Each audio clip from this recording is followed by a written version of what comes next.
berzikir. Malam ini saya mau bicara 3 menit. Nah, mudah-mudahan 3 menitnya barokah. Nomor 1, welcome to Rajab. Selamat datang di bulan Rajab, Syahrullah Al-Muharram, bulannya Allah yang dimuliakan, termasuk bulan yang dimuliakan Allah Subhanahu wa ta'ala. Di bulan ini kita dianjurkan nomor 1 doa biar dapat barokah dan bisa sampai Ramadan. Jadi habis sholat jangan ditinggalkan doa berikut. Doa ini pernah dibaca oleh Nabi Muhammad SAW kalau masuk bulan Rajab. Tirukan saya, Allahumma barik lana fi Rajab wa Sya'ban wa ballighna Ramadan. Allahumma barik lana fi Rajab wa Sya'ban wa ballighna Ramadan. Allahumma barik lana fi Rajab wa Sya'ban wa ballighna Ramadan. Ya, itu dibaca. Nikmat ya, Rajab minta barokah, Sya'ban minta barokah, terus minta disampaikan pada Ramadan. Jadi sebetulnya doa berkah Rajab sama Sya'ban itu cuman pengantar, tujuannya yang akhir, wa ballighna Ramadan, dan sampaikan kami kepada bulan Ramadan. Jadi Kanjeng Nabi Muhammad SAW mengajari agar kita siap-siap Ramadan dari Rajab ini. Ya, dari Rajab sudah siap-siap menghadapi Ramadan. Yang ketiga, ya, di bulan Rajab para ulama menganjurkan untuk banyak istighfar. Jadi istighfarnya apapun. Istighfar ini ibadah yang agung. Ya, ibadah yang agung. Jangan diremehkan. Apalagi kita banyak dosa. Yang nggak punya dosa saja, Baginda Muhammad SAW tidak pernah meninggalkan istighfar. Setiap kali bangun dari tempat duduknya, Nabi Muhammad SAW baca subhanakallahumma bihamdika asyhadu an la ilaha illa anta astaghfiruka wa atubu ilaik. Setiap kali bangun dari tempat duduk, kita kenal sebagai doa kafaratul majlis. Doa kafaratul majlis bukan doa yang dibaca di akhir majlis, bukan. Ya, jangan nanti akhir majlis baca doa itu tapi terus duduk-duduk masih ngobrol. Ya, doa kafaratul majlis disunahkan dibaca kalau mau meninggalkan tempat di mana kita duduk. Jadi mau pindah posisi dari duduk ke bangun. Nah, di situ baca doa kafaratul majlis biar dosa-dosanya diampuni oleh Allah Ta'ala selama duduk. Kalau ternyata duduknya tidak punya dosa, duduknya zikir, maka doa itu menjadi stempel dari Allah Ta'ala bahwasanya kebaikan yang dilakukan sewaktu duduk diterima oleh Allah Subhanahu wa Ta'ala, kabul, diterima oleh Allah. Kemudian dihitung oleh Sayyidina Abdullah bin Umar radhiyallahu anhu, Nabi Muhammad SAW setiap kali duduk, sahabat menghitung baca istighfar sebanyak 100 kali. Ya, sebanyak 100 kali. Rabbighfirli wa tub alayya innaka antat tawwabur rahim. Itu dibaca oleh Nabi SAW sebanyak 100 kali, dihitung oleh sahabat Abdullah bin Umar radhiyallahu anhu. Imam Abu Hurairah itu kalau mau tidur tidak kurang membaca 1000 kali istighfar. Abu Hurairah tidak tidur sebelum 1000 istighfar. Di riwayat yang lain bahkan sampai 10.000. Tapi yang banyak dipegang ulama, sebelum tidur beliau baca istighfar 1000 kali. Itu Abu Hurairah. Ini manusia-manusia yang pertama Rasulullah itu maksum, nggak mungkin berbuat dosa. Abu Hurairah adalah manusia-manusia suci, yaitu para sahabat yang mahfud, yang terlindung dari perbuatan dosa. Istighfarnya banyaknya luar biasa. Nah, kita yang dosanya banyak, nah istighfarnya sedikit. Makanya diperintahkan Rajab ini lebih banyak istighfar, latihan. Usahakan ba'dal isya baca Rabbighfirli warhamni wa tub alayya sebanyak 70 kali. Mari coba kita bersama-sama sedikit ya, biar hafal semua. Tirukan saya, Rabbighfirli warhamni wa tub alayya. Mari bersama-sama, Rabbighfirli warhamni wa tub alai, Rabbighfirli warhamni wa tub alai, Rabbighfirli warhamni wa tub alai, Rabbighfirli warhamni wa tub alai. Sudah cukup.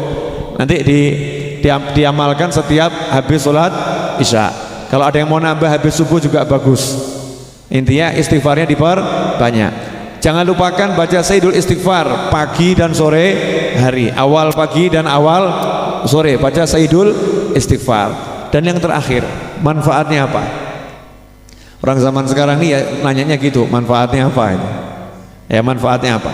Kalau tadi di syair yang dibaca oleh akhina Ali Maksum tadi, ilahi ya ilahi sampai akhir tadi, ada kalimat di situ. Mereka orang-orang soleh ini bangun di malam hari. Ya, bangun di malam hari bukan karena takut sama neraka, bukan karena merindukan surga, tetapi karena ingin memandang Allah Subhanahu wa ta'ala. Jadi yang dicari itu biar di akhirat bisa lihat Allah, bukan takut sama nerakanya, bukan pengen surganya, tapi pengen Allahnya.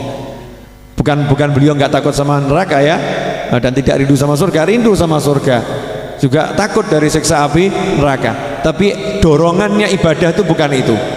Iming-imingnya yang paling tinggi bisa melihat Allah Subhanahu wa ta'ala.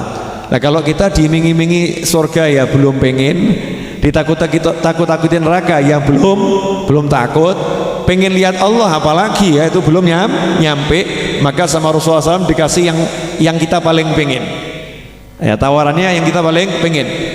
Ya, man lazimal istighfar, siapa yang tekun istighfar, ajib istighfar, berkesinambungan istighfar, ja'alallah, maka Allah menjadikan untuknya min kulli hammin, apapun yang menjadi sumpeknya dia, membuat hatinya gak enak, Allah jadikan jalan keluar. Gak enaknya akan dibuat hilang. Nah, kalau ini masih kurang ditambah lagi sama Rasulullah SAW. Apa yang menjadi kesulitan hidupnya, min kulli dzikin, yang buat sempit hidupnya jadi susah apapun itu, makhroja, dikasih solusi. Ya, dikasih solusi. Nah, yang ketiga, ini yang dicari sama orang kalau pergi, pagi pergi, siang pergi, sore pergi, kadang malam nggak pulang. Nah, ini cari apa namanya? Rezeki. Ya, wa razaqahu min haitsu la yahtasib. Dan Allah memberi rezeki dari arah yang nggak pernah dia sangka-sangka, nggak pernah dia hitung-hitung, nggak pernah dia perkirakan. Resepnya adalah istighfar. Nah, kalau kita merasa istighfarnya kurang, yuk kita perbanyak istighfar. Saya mau kasih amalan istighfar yang bisa dipakai sepanjang waktu, sepanjang masa Rejab, Sya'ban, Ramadan, dan apapun. Mau atau nggak mau? Ya, ini sekaligus solawat, istighfar campur solawat, dan yang diistighfarkan seluruh umat manusia, ya, yang sudah meninggal atau maupun yang masih hidup sekarang. Tirukan saya ya. Ya Rabbi salli ala Muhammad, waghfir wasamih man kana adnab. Ulangi, ya Rabbi salli ala Muhammad, waghfir wasamih man kana adnab. Mari bersama-sama. Ya Rabbi salli ala Muhammad, waghfir wasamih man kana adnab. Ya Rabbi salli ala Muhammad, waghfir wasamih man kana adnab. Ya Rabbi salli ala Muhammad, waghfir wasamih man kana adnab. Artinya, ya Allah, limpahkan sholawat kepada baginda Muhammad SAW, waghfir, dan tolong ampuni, wasamih, dan maafkan, man kana adznab, siapapun yang telah berbuat dosa.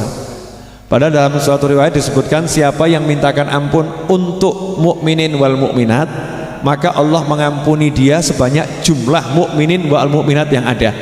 Jadi kita sekali baca sholawat ini, semua umat Islam yang kita mintakan ampunan itu, kita dapat sebanyak itu. Nah, inilah kekuatan nih niat ya, niat memintakan ampun untuk orang lain. Itu tadi dari Maulid Simtud Duror. Nah, kadang kita baca tapi nggak ngamalkan harian. Nah, ini kita pakai harian, satu aja yang dipakai ya. Waghfir wasami man kana adznab. Kalau ini dipakai, maka otomatis sumpeknya hilang, ya, ruwetnya juga hilang, rezekinya keturutan. Silahkan mau dibaca berapapun boleh, yang penting istiqomah. Mau satu hari 100 kali, 70 kali, mau 10, yang penting istiqomah. Semoga barokah manfaat. Insya Allah kita ketemu Jumat yang akan datang. Bentuk formasi 14, kita makan bersama. Ya, wabillahi taufiq wal hidayah. Wassalamualaikum warahmatullahi wabarakatuh.